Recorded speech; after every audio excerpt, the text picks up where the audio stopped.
d'abord, nous vous proposons l'adresse du président du Faso, le capitaine Ibrahim Traoré. Un message à la nation en cette veille de célébration du 64e anniversaire de l'indépendance du Burkina Faso.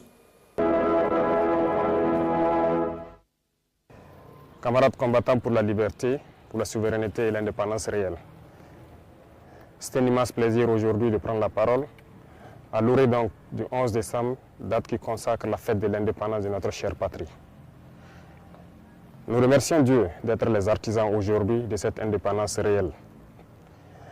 Nous prions également pour que tous ceux qui ont été blessés physiquement et psychologiquement dans ce combat puissent recouvrer la santé. Prions Dieu pour le repos des âmes de ceux-là qui ont combattu au sacrifice de leur vie pour que notre nation puisse rester et demeurer. Nous prions également Dieu qu'il puisse consoler le cœur de tous ceux qui ont perdu des êtres chers dans cette bataille. Camarades, les épreuves définissent le peuple. Aujourd'hui, l'épreuve que nous vivons au Burkina Faso définit notre peuple. Un peuple courageux, vaillant, combattant, conquérant, résilient. Les qualificatifs manquent pour pouvoir qualifier notre peuple. Parce que ce que nous vivons est un moment unique. À travers cette bataille, nous avons pu nous unir et nous donner la main dans une cohésion parfaite pour soutenir nos forces combattantes, pour pouvoir mener à bien ce combat pour notre indépendance réelle. Voilà pourquoi je tiens à rendre hommage au peuple qui a compris le sens de notre message et qui contribue de manière volontaire à l'effort de guerre et aussi à travers les taxes et les prélèvements que nous faisons sur les activités au quotidien. Merci au peuple qui a compris l'essence de notre combat et qui permettent aujourd'hui aux forces combattantes d'être bien équipées, bien formées. Nous poursuivrons dans ce sens pour que nous puissions monter en puissance au niveau de l'armée, construire une armée forte et pouvoir donc équiper cette armée comme il le faut. Il n'y a aucun développement, aucune paix possible sans une armée forte. Voilà pourquoi nous devons rendre hommage à ceux-là qui ont tout sacrifié pour que nous puissions être là aujourd'hui et parler de Burkina Faso. Nous continuerons à les équiper, à poursuivre notre reconquête, à continuer à mailler notre territoire de sorte que la consolidation de tous ces acquis dans le combat soit une réalité et soit effective.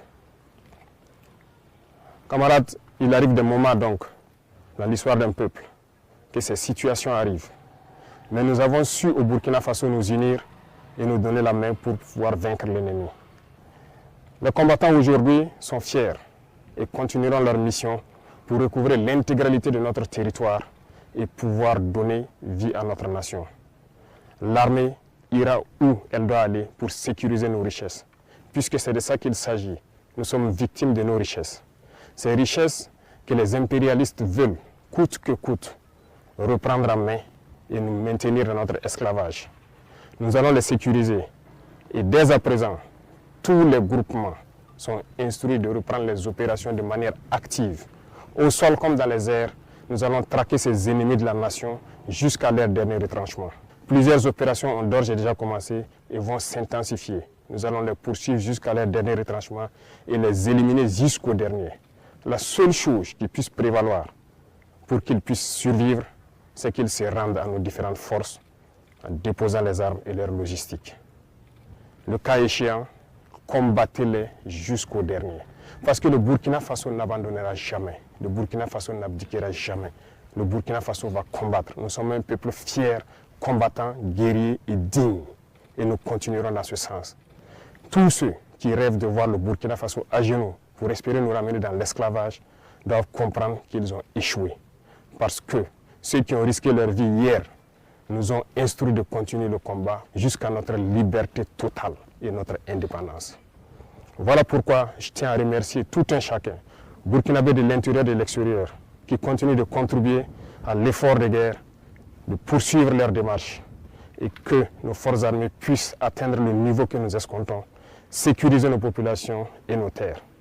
Merci à tous et je souhaite donc que cette fête d'indépendance soit un moment de méditation, que chacun médite sur l'indépendance réelle et pouvoir apporter ce qu'il peut apporter pour que notre Burkina Faso rayonne en Afrique et dans le monde. Le Burkina Faso reste et demeure. Vive le Burkina Faso, Vive nos vaillantes forces combattantes. Que Dieu les protège, que Dieu veille sur eux dans toutes leurs missions, sur toute l'étendue du territoire. Que Dieu fasse en sorte que l'année 2025 soit l'année de notre victoire finale sur l'ennemi. Merci à tous. La patrie ou la mort, nous vaincrons.